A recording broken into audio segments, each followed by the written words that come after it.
a lot of things. I feel great to finally be back in there. It's long overdue. That was a war that I just went through, and to be honest though, I'm sure I'll look back on it fondly. I'm actually in a lot of pain right now, but that kid was tough, landed some good shots, but came away with the win, so that's what counts in the end.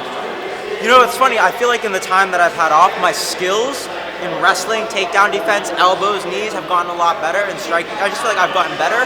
But I actually felt very not sharp in there compared to just my reactions or like my sense of distance, and I felt a little humbled actually, just because I thought that I'd have a better control of the ring. And I mean, but that said, that kid was tough as hell, so you know, I'm sure that was a part of it. Yeah, I don't know. I think that there's no preparation for fighting like fighting, so I think that my skills are better, but I just didn't feel as sharp as I have in the past. And the only way to fix that is to fight more. So.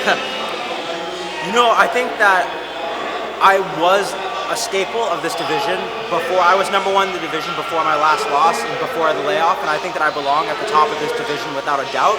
That being said, I don't feel like I should get special treatment. I think I have to earn my way back up. I think Dan has been in the picture, and he's been racking up his wins. And he's not to take nothing away from him. I don't really feel like he won that fight there, but that being said, I think maybe the thing to do is for me and him to have a #1 contender shot fight to see who earns a shot at Jay.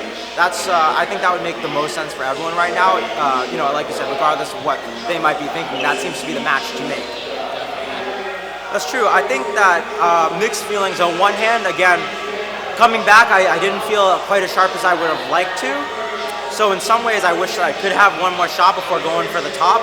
But, you know, when opportunity comes knocking, you've got to answer. So if that's what makes the most sense for Cage Titans, I will do everything in my power to be ready for that and to put on the best show that I possibly can. And, I mean, Jay's a tough cat, and so am I. I think that would actually be a very exciting fight, whether that happens now or whether I take the #1 contender spot from someone else.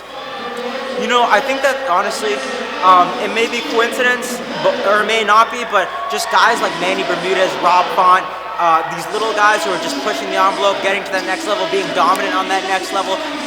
And then, you know, because they're there, they've reached that level, and we train with them, we start to catch up to them. And I think that they, you know, are the pioneers, and then it's brought everyone else up as well. And the other thing, too, is I think when you're just smaller than everyone else, you kind of got to be better just to survive. So I think naturally, us 135ers and 45ers are pretty skilled just because we have to hang out with all the 185ers, you know, around in the gym. So if I had it my way, I think that if I were to take one fight after a 2-year layoff and then get an immediate title shot, I understand that I was a name, but I guess I just don't feel like I necessarily earned it the right way. I would like to rack up 2 wins like anyone else should, despite whoever I was before my layoff, and then I'll have earned the shot at the champion. That's how I feel.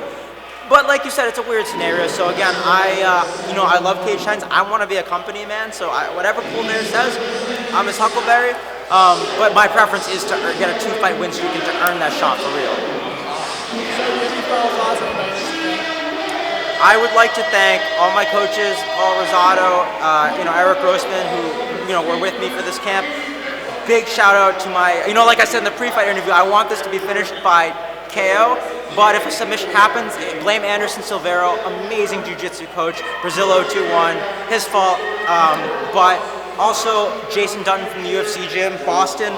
When Redline was closed, they took me in, they gave me a home, they helped me set up amazing training for me to get ready for this fight, and I'm going to be representing them as well as Citadel Martial Arts going forward. So big thanks to them, and all my friends and family, and thank you so much to everyone who bought tickets for me. You guys do not realize how much that helps my career and how much I appreciate it.